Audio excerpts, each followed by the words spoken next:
Saturday, November 13th, 2021, 7:30 a.m., room S5, Orchid Hibiscus Guesthouse, Sukhothai, Thailand. A full day and 2 nights have passed since I arrived in Sukhothai. For a variety of reasons, I wasn't able to write down the story of my scooter trip from Tak City to Sukhothai. And that's fine, in fact, because it wasn't a very eventful day. I had spent some time plotting a complicated route along small countryside roads, but at the last minute, I decided to just take the main highway. I was worried that by turning the trip into some kind of small adventure on the small roads, that I'd use up the energy I was going to need to truly appreciate Sukhothai. A simple ride down Highway 12 with all my focus on Sukhothai seemed the wiser choice. Even if I shot video during the entire day, I probably would never find the time to edit it anyway. I'm dealing with a major time issue as far as YouTube video editing goes. With that decision made, I relaxed and took advantage of the breakfast that they offered at the Dome Thong. That was an interesting experience. The breakfast was served in a small room beside the office. It was furnished in the style of an uncomfortable living room in someone's house. The room wasn't air-conditioned, and for some reason, they had closed the door and all the windows. And the large hot water heater had brought the temperature and the dampness of that room to swampy rainforest levels. It was so hot and humid in there that I found it difficult to breathe, and the windows were dripping with condensation. The room had been transformed into a sauna. Breakfast was about as simple as a breakfast can be: hot water for instant coffee, plus toast and butter and jam. And that was it. I didn't mind though. I had already had 2 cups of coffee in my room, so I didn't feel like having any more. And I just sat down and munched through at least 8 slices of toast. Maybe 10 or 12. I can't remember exactly how many I had. And I felt much better with that bit of food in my stomach. Then I packed up and hit the road. I didn't even bother to find small city streets leading out of Tak City. I took the busy main bypass highway that runs through the city to the intersection with Highway 12. I was keeping my life as simple as possible. And once I was on Highway 12, I just kept riding until I arrived at the turnoff for Old Sukhothai. It was only then that I slowed down and started to explore a little bit. At the turnoff, there was a monument to King Shi Inthratit, the founder of the Sukhothai kingdom. I went for a stroll around the monument and took some pictures of the statue and shot a little video as I tried to recall what I remembered about Shi Inthratit. From there, Highway 12 went straight through the heart of Old Sukhothai. It looked to me like it went through the official historical park as well, and I was curious how that would work out.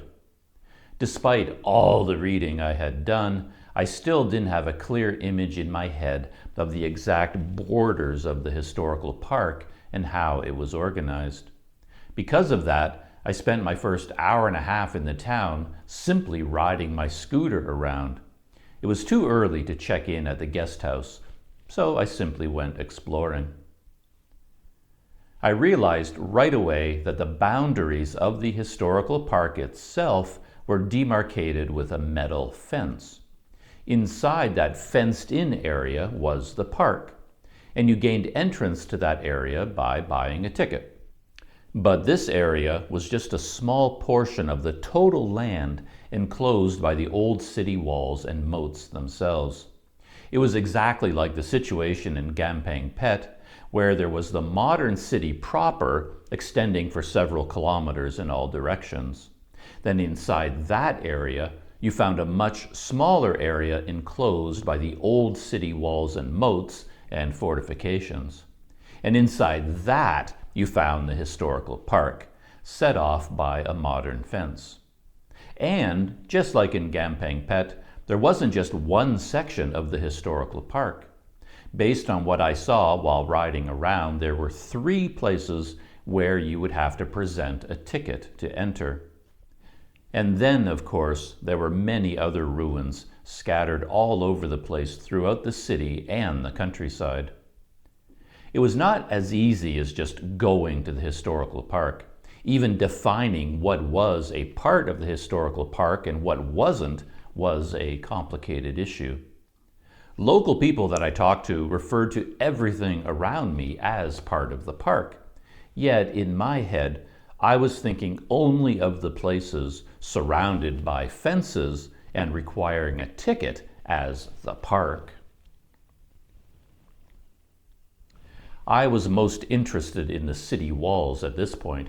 I had had such a good experience exploring the walls of Gampang Phet that I wanted to compare them to the walls of Sukhothai. And I was surprised at the differences. I don't know why they were so different. Perhaps the walls at Sukhothai are much older, but they were certainly much more worn down. In most places, there was no evidence of laterite bricks at all. The wall appeared as simply a low mound of dirt with a lot of trees growing out of it. Another big difference concerned the moat. At Gampang Phet, there was a single moat going around the entire city on the outside of the walls. But at Sukhothai, there was a moat on the outside and a moat on the inside of the main wall.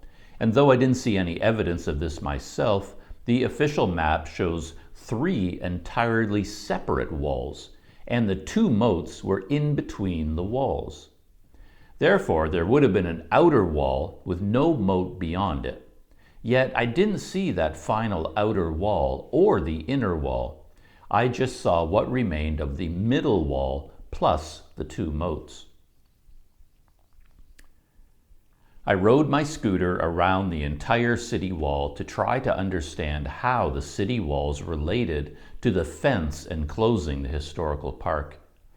And it took some time, but I finally got it somewhat straight in my head.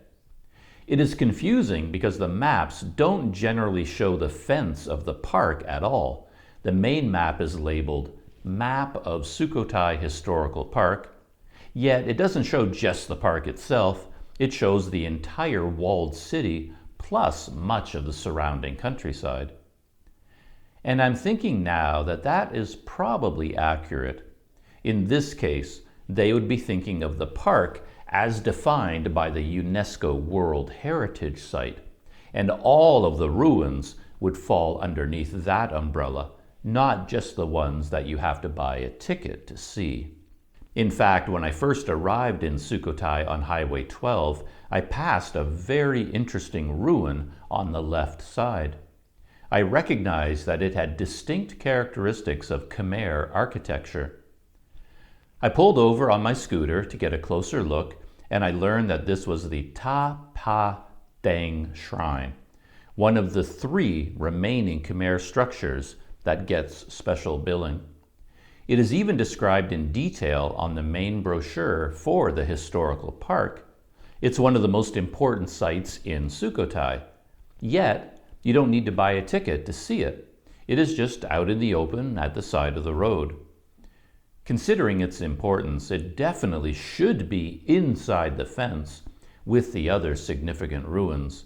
But the way the city is laid out, with Highway 12 cutting right through it, it had to be left on the outside along with some other important ruins.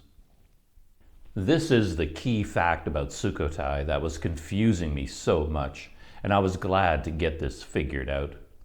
The problem is that the term Sukhothai Historical Park is used in 3 different ways. 1, there is the Sukhothai Historical Park as described by UNESCO and its World Heritage Site system. That includes everything, even ruins that are many kilometers away from the city center. 2, there is the main Sukhothai Historical Park enclosed by the fence inside the city walls. Most people think of just that when they are talking about the historical park. But 3 in many other situations, the term Sukhothai Historical Park refers to the 3 ticketed areas: the main park, Wat Si Chum, and Wat Pra Pai Luang. But now they have even separated those 3 areas, and there is an individual ticket for each one. And I think they each continue to use the name Sukhothai Historical Park and the exact same ticket for each. It's total confusion as far as naming goes. In fact, I started to discover all of this myself just by accident as I rode around exploring. While I followed the inner path of the city walls, I found myself at the various gates into the city. There are 4 of them, and they each led outside the city to other important ruins. The northern gate was the main entrance to the city, and I rode through that gate to find a second large moat with an island in the center. This, I found out, was Wat Pra Pai Luang. There was a narrow pedestrian bridge leading across the moat to the island, but to go there, you had to first buy a ticket at a ticket booth. I had no plans to actually visit any of these places upon my arrival, so I simply read the signs and checked the place out and moved on. But then I saw that I was quite near Wat Si Chum. This temple is famous for many reasons, one of which is that it contained the largest Buddha image in Sukhothai. I still had plenty of time before I could check in at the hotel, so I thought I could round out my day and even my video of the day by visiting this temple. I knew I was going to visit this temple during my time in Sukhothai, so why not do it right now while it was convenient? I made my way to Wat Si Chum, but to my surprise, it had another ticket booth. Since it was a single temple, I assumed it would be out in the open, just as the Ta Pa Deng shrine had been. But it was enclosed by a fence, and to go inside the fence, you had to buy a ticket. By this point, I think I had it straight in my head, and I concluded that there were 3 ticketed sections in the historical park. There might have been a 4th or even more, but I didn't think so. I didn't have a naming system figured out, but it turns out that was because there wasn't a sensible naming system. Everything was just called the historical park, regardless of what it was or even where it was. The last thing I wanted to figure out was the location of the Ram Kam Heng National Museum. From the maps I had seen, it looked like the museum was inside the historical park, and I wanted to figure out if I needed to buy a ticket for the park in order to visit the museum. The museum was also a bit tricky to locate. The problem was that the name on the building didn't say Ram Kam Heng National Museum at all. It said Lai Su Tai Memorial Building, and I didn't know what that was. But I did some investigating and I figured out that this was the National Museum. It just so happened that the museum itself was made up of several separate buildings, and the first building you entered was called the Lai Su Tai Memorial Building, which was named after the Thai script that Ram Kam Heng invented. So that's the sign they put on the building, and that led to more confusion for me. However, it was clear that the museum was just on the outside of the historical park fence, so it was possible to go to the museum without entering the park itself. I was glad to at least figure that out. At this point, I have to say that I wasn't really that pleased with Sukhothai. I tried not to do it, but I couldn't help but compare the place to my experience of Gampang Phet, and Gampang Phet had pleased me immensely. Going there felt special. It felt like a real city. It was a real Thai city with local people just going about their lives. And this genuine city just happened to have some ancient ruins in it. Sukhothai, by contrast, felt like a theme park. It felt a bit fake. Everything there was built around the ruins.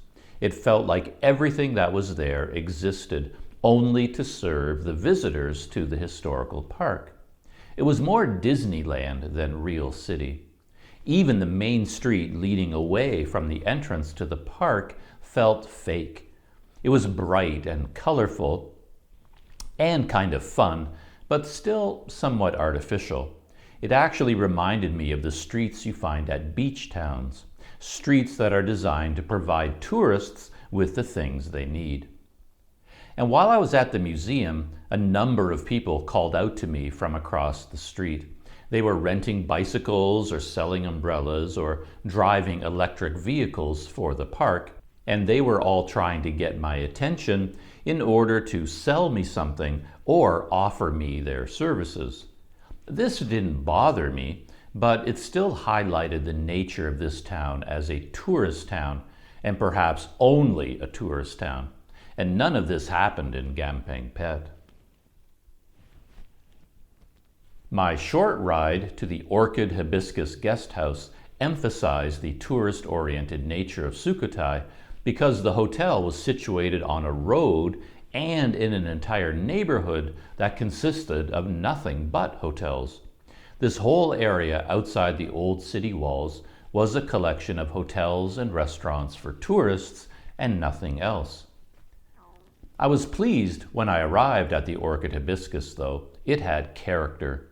It had clearly been around for a while, and this age had given it some rough edges. I liked that. A woman was waiting for me when I rode my scooter through the gate. I understood that this hotel was owned and operated by a married couple, a man from Italy and a Thai woman. I didn't see the Italian man when I arrived, but I got the sense that this woman was his wife and one of the owners. Checking in was straightforward, except that she was quite serious about figuring out the validity period of my current visa, but she didn't seem to know how to do it. This had been happening a lot lately. Even the soldiers at the checkpoints on the roads had done this. They wanted to confirm that I had a valid visa, yet they didn't seem to know how to track down this information.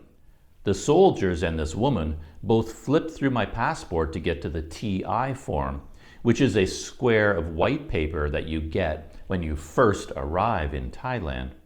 It records the date you entered the country, but it is not a visa and has nothing to do with your official visa status or how long you can stay in the country.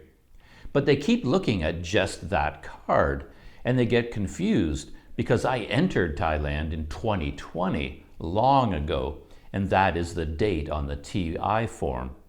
They think I'm in the country illegally because of that. But then I have to take my passport from them and flip through the pages to get to the actual visa stamps and show them my latest valid visa with the expiry date. It puzzles me that they don't know how to do this. Surely they check passports constantly and have done so for years. Why wouldn't they have figured this out by now? There's no way they could understand the differences between all the many visa types available, but it's reasonable to think that by now they would understand what an actual visa stamp is as compared to the TI form. That's pretty basic. Anyway, I was checked in once we confirmed that my visa was valid. I keep wondering if I will be asked about my vaccination status. I'm actually eager to present my vaccination certificate and vaccine passport. A lot of effort went into getting those documents, and if you believed what you read in the media, having them would be essential.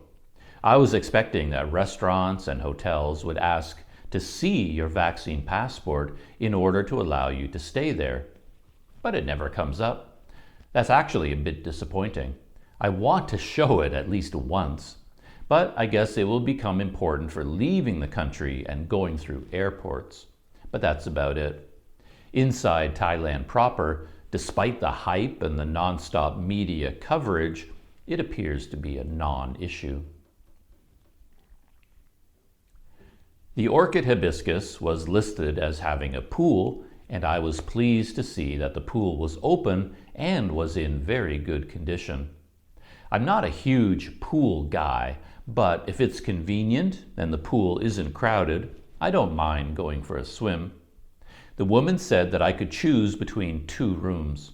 One room was located in the front area near the entrance and the swimming pool. It was clearly older and one of the original rooms of the guest house. The second room was newer and was located in the back. It didn't take me long to make up my mind. The new room was far nicer. It felt airy and spacious and light, whereas the older room felt small and cramped and dark by comparison. Plus, the new room had nicer furniture and it had a mini fridge. The old room didn't have a fridge. I said that I preferred the new room and I quickly moved in and unpacked. I was very pleased with this room and very pleased with the orchid hibiscus overall. There were just a few minor issues.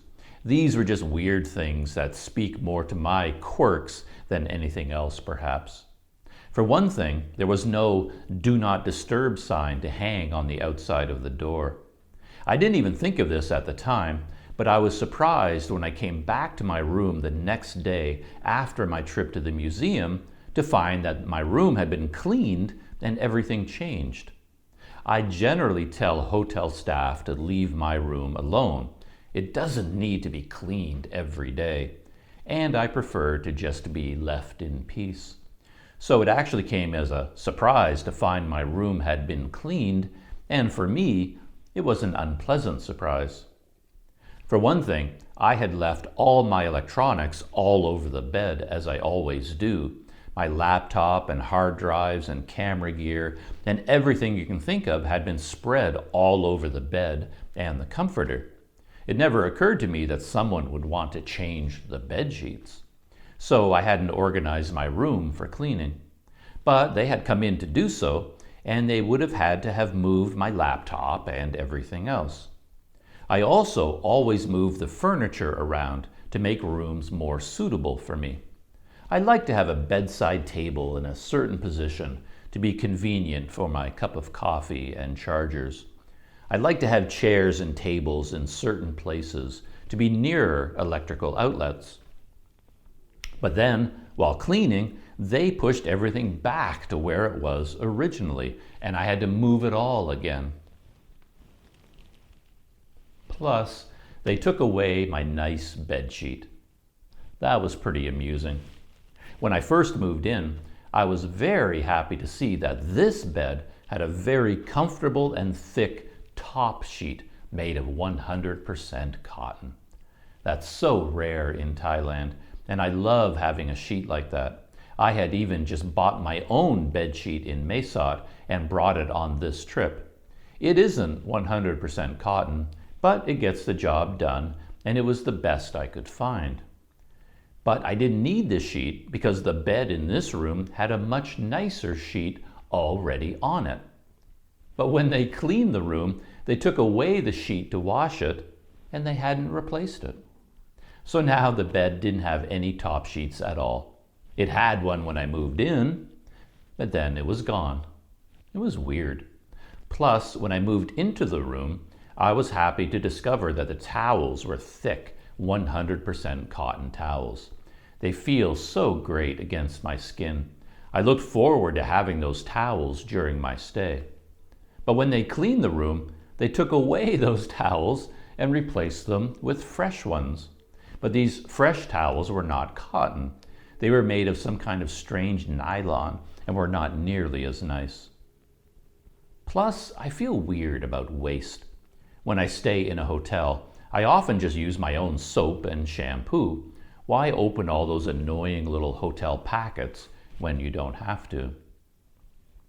But this time, I had opened up one of the soaps and one of the shampoo packets, and I had left them out for future use.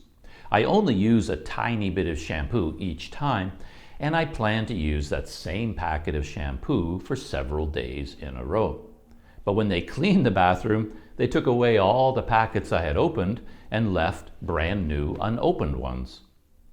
I disliked the idea that they were throwing away perfectly good soap and shampoo when there was no need.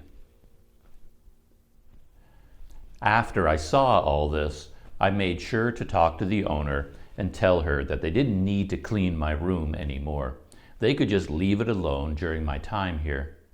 She was worried about this at first, but I honestly can't see the point of washing sheets and towels every single day after using them just once.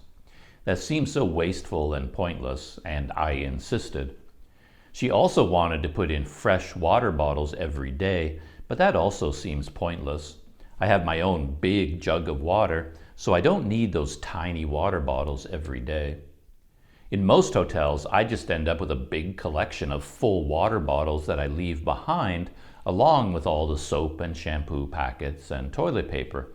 I don't use any of it. Perhaps that habit comes from years of staying in cheap backpacker lodgings, where they don't supply any of that anyway. I've always just used all my own stuff, even my own sheet and towel. My plan all along was to devote my first full day in Sukhothai to a trip to the Ramkhamhaeng National Museum. I'd figured out where it was, and I just needed to hop on the scooter and go there after breakfast. The orchid hibiscus serves a nice breakfast in the morning, so I ended up with a relatively late start to my day because of that. On my own, I'd probably just have instant coffee as soon as I wake up, and then I'd head out into the city right after and not eat until lunch or dinner. But it made sense to take advantage of this breakfast. In fact, I think I was the only guest in the hotel, and the owner asked me specifically what time I wanted to have breakfast. And that made sense for her. There's no point having a breakfast ready from 7 until 10 in the morning if she has only one guest, and she doesn't even know if that guest will want breakfast. I ended up choosing 8 in the morning as my breakfast time. It seemed reasonable. Not too early, not too late, and there was just one place setting on the tables when I showed up. It was a nice breakfast. She served me a hot cup of brewed coffee, and she brought out a special rice snack wrapped up in a banana leaf.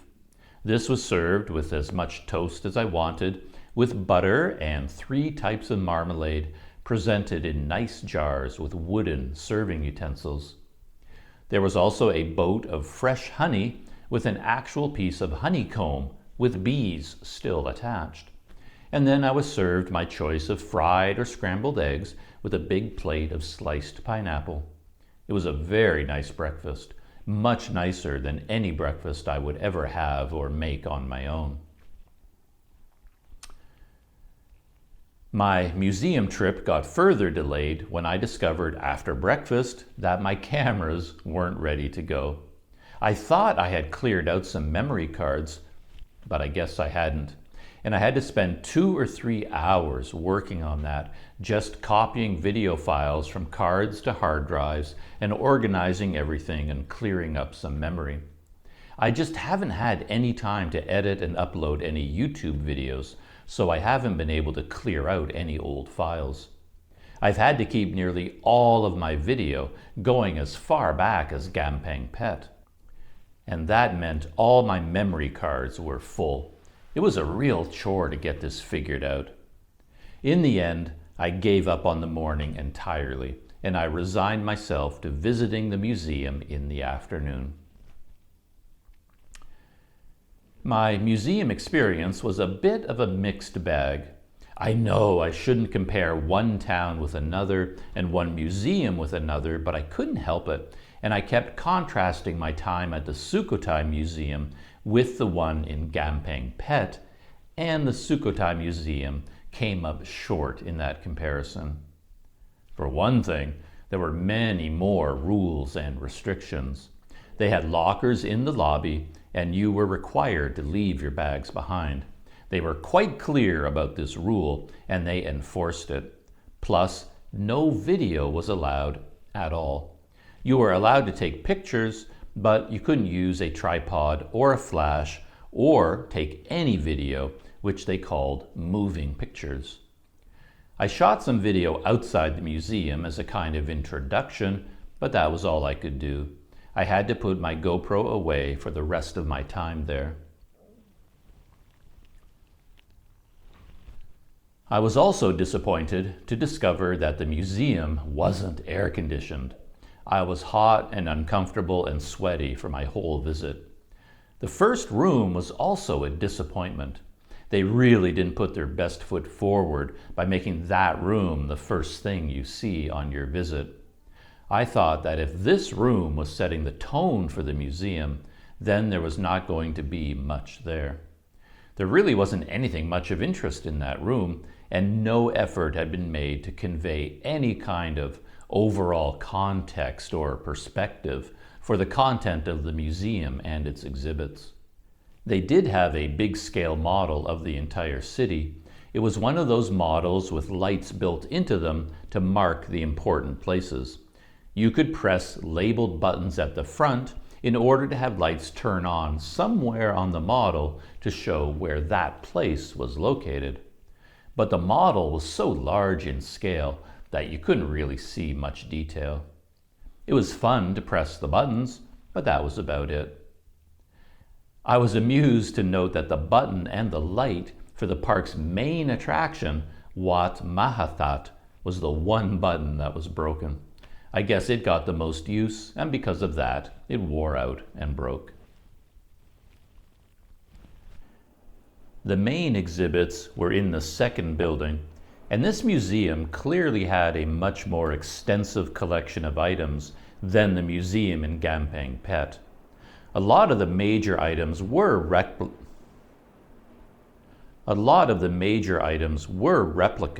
with the originals being at the museum in Bangkok, but there were enough original items on display to far overshadow the collection in Gampang Phet. However, little to no context was provided for understanding their significance. It felt to me a bit like a warehouse of stuff. There was a bunch of stuff inside nicely lit display cases, and there were a lot of lists of names and dates, but I didn't come away from my visit with any sense that I had learned anything. What really surprised me about this museum was that no connection was made with the historical park itself. It felt like the two were completely separate. All of the items on display had some connection to the period of history during which the Sukhothai kingdom existed, but there was nothing in the museum that was intended to guide or enrich your experience of visiting the park. And it seems to me that that should be its most important function. It's great that it had a bunch of stuff from the Sukhothai kingdom, but most people would visit this museum just before or just after their visit to the historical park itself. And I think most people would be hoping for displays and exhibits directly connected to the park. But there were very few, if any at all. Personally, I wanted to know more about the city walls, the city gates, and the moats. I wanted to know about how they were designed and how they were built. How did the gates look when they existed? What did the city itself look like back when it was thriving? How many people lived there? Did the king live there? What did his palace look like? I wanted to know more about the actual ruins I would be seeing when I went inside the park. I didn't care so much about the overall history of the Sukhothai kingdom. I was more interested in learning about the things I was going to see when I went into the park itself. I would have loved to see large-scale models of the most famous ruins inside the park. Ideally, there would be exact replicas of how they look today, alongside replicas of how they would have looked in their prime, in their original condition, with all the roofs and structures and artwork in place. And how did they look before they were cleaned up and restored for the park itself to open as a tourist attraction? Surely they were covered in jungle. I also would have enjoyed a detailed and informative display about the pottery that Sukhothai was famous for and how the kilns worked. I would have enjoyed some kind of guide to visiting the park. Which are the most important sites? Which predates which? For that matter, how were they built? How was the laterite removed from the ground and then carved and then carried into position? I could go on and on with my questions, and the museum didn't really answer any of them. I enjoyed my visit to the museum, and there was an exhibit here and there from which I gleaned some interesting information, but I could see the potential for so much more. And on top of that, I felt a bit oppressed during my visit. There were so many signs telling me all the things I wasn't supposed to do, and other than take video, I would never want to do any of those things anyway, so I didn't need the signs. I don't need to be told a dozen times not to touch the exhibits. It would never occur to me to touch them anyway. I also don't need to be told not to sit on them. Why would I ever do that? And I'm not going to try to smoke. And the woman at the main counter was quite abrupt in her dealings with me. She was simply there to sell tickets and take my money, and beyond that, she did not convey any sense of warmth or welcome. And in the main exhibit hall, a museum warden followed me everywhere I went. The man walked everywhere I walked, and he stood 20 feet away with his hands folded while watching me intently. I assume he was there to monitor my behavior and jump in if I threatened to do anything against the museum rules. It was an uncomfortable feeling to be watched so closely the entire time. This man didn't follow me to the second floor, but there was another museum warden up there. At least this woman didn't physically follow me around the whole floor, but she stood up when I came up, and then she followed me with her eyes. I found myself looking for pillars and barriers where I could stand for a minute or two blocked from her view. The funniest moment came when I found myself standing in front of some kind of audio-visual display. There were 2 buttons I could press to start the video. One of the buttons was labeled English, and I pushed that one. The video started to play, and the narrator's voice started booming loudly across the whole second floor, but in Thai. When I left the museum, I walked across the street to the ticket booth for the historical park. I wanted to get some information for the next day. I found out about the 3 sections of the park requiring separate tickets. The ticket for the main historical park cost 100 baht for foreigners. I don't know how much it was for Thai citizens, but I wasn't able to find out how much it cost to visit Wat Si Chum and Wat Pra Pai Luang. I was glad to be able to pick up a good map to the park and a detailed brochure. I took those away with me so that I could examine them before visiting the park. And that, other than a swim in the pool, which I enjoyed very much, made up the bulk of my day. Today, after breakfast, I will go to the main historical park. At first, I thought I could easily walk from my guest house to the park, but it's actually a bit far to do that comfortably. I expect that I will walk everywhere in the park, so I want to conserve my walking energy for that. I will ride my scooter to the entrance, park it at the museum parking lot for scooters, and then get my ticket. My idea right now is to visit the main historical park and then visit Wat Si Chum.